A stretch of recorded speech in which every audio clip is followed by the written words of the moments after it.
Centrál, štáb televíznych aktualít. Je to exhibično-propagačné vystúpenie sovietských a našich akvabeliek.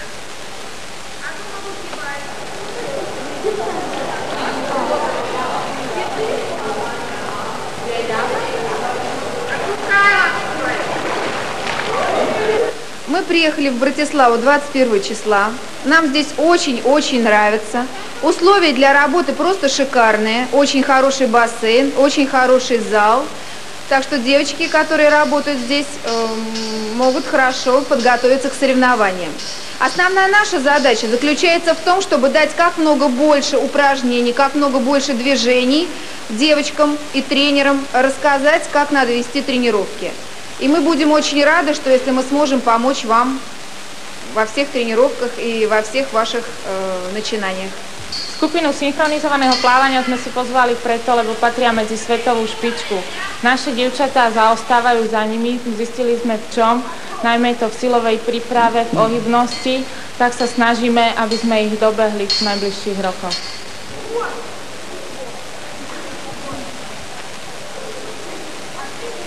Tak, a sme v štúdiu. Inžinier Peter Lehký je predsedom oddielu plaveckých športov telovýchovnej jednoty Štart výrobné družstva Bratislava a priviedol aj tieto budúce mladé slečny, ktoré sú takisto z telovýchovnej jednoty Štart a Slávie SV Šte. Ešte by sme si mali splniť takú prekladateľskú povinnosť, povedať zhruba obsah toho, čo povedala sovietská trénerka. Sovietská trénerka Olga Vasilčenko bola jednou zo 4 tréneriek, ktoré boli v Bratislave na sústredení. Povedala v podstate všetko, na čo sme boli dohodnutí, že nám v Bratislave budú pomáhať v pohybových ukážkach, v intenzite tréningov, v spôsobe tréningov, v dĺžke a množstve tréningových hodín. Skutočne nám veľmi, tak ako mali úlohu, tak splnili si ju. Televízny klub mladých už 2 roky sleduje vaše snaženie a preto nás váš úspech v Kúpeľoch Centrál úprimne potešil. Čo všetko mu predchádzalo? V marci toho roku sme poslali na výzvedy na preteky o cenu časopisu Sovietská ženština odborníkov, ktorí sa vrátili s ponukou na usporiadanie spoločných sústredení s moskovskými dievčatami Centrálnej školy vyššieho športového majstrovstva. Obidve sústredenia tak najprv v Moskve koncom júna ako koncom augusta v Bratislave sa uskutočnili a všetci, čo robíme okolo synchronizovaného plávania, sme presvedčení, že synchronizované plávanie v Československu týmto spravilo významný krok vpred. Tak, dievčatá, ako sa vám na tom sústredení v Moskve páčilo? Aký tam bol režim? Režim dňa? No, tak režim bol dosť náročný.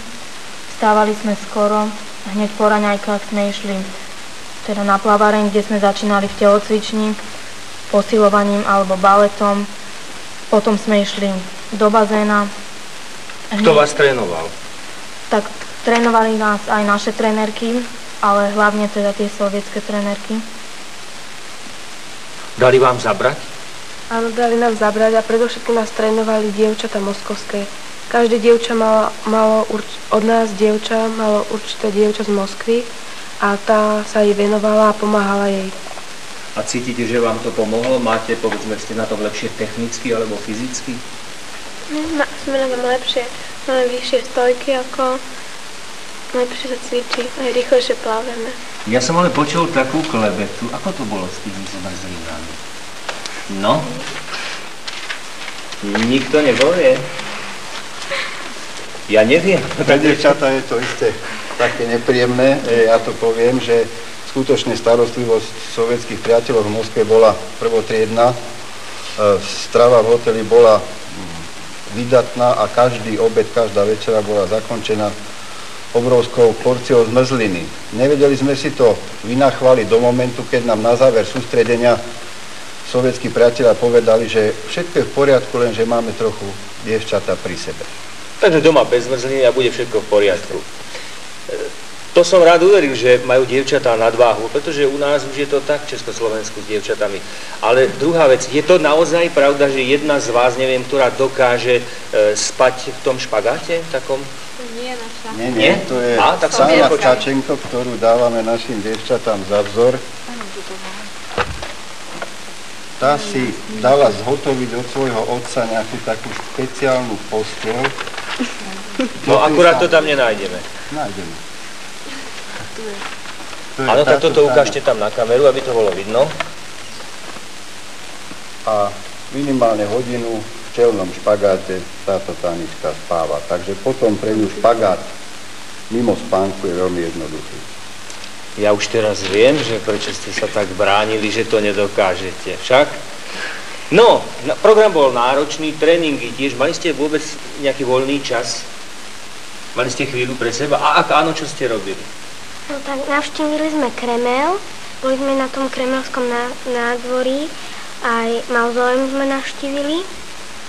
No tam sme videli na tom kremelskom nádvorí tú caripušku a ten taký veľký zvon. Budeš si to dlho pamätať, bolo to pekné chvíle. Však, no komu sa ešte čo páčilo? Tak veľmi zaujímavé bolo pre nás pešia zóna Arbat, ktorá je taká typická pre Moskvu. Vidím, že ste z časti, to je ťažké slovo, vykúpili aj moskovské hračkárske obchody, však? Tečie, zabavujem. Nie, môžeš si to nechať. No, aby sme to trošku otočili na vážnejšiu nôtu, čo všetko vás čaká a čo vás neminie v najbližších dňoch, týždňoch, mesiacoch? Na najbližšie preteky prídu aj sovietskí priatelia, okrem iných pretekárov ďalších štátov.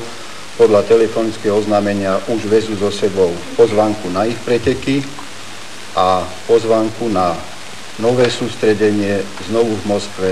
Budeme sa revanžovať znovu v Bratislave. Chceme vďaka týmto spoločným sústredeniam dobehnúť sovietské pretekárky, ktoré predstavujú už dneska svetovú špičku. Toto sú napríklad štvorica, to sú majsterky Európy tohoročné, juniorské majsterky Európy v holandskom Amersfoorde vyhrali. Počul som dobre, chcete ich dobehnúť? Chceme ich dobehnúť a našim snom, alebo lepšie povedané cieľom je, aby sa aspoň jedno, dve, alebo všetky dievčatá dostali na olympiádu. Sú aj sny, ktoré sa naplňajú. Ja by som tento náš rozhovor chcel zakončiť takou pozvánkou na 3. ročník súťaže v synchronizovanom plávaní o pohár televízneho klubu mladých a 1. ročník súťaže o cenu mladých rozletov. Termín je 26. a 27. november a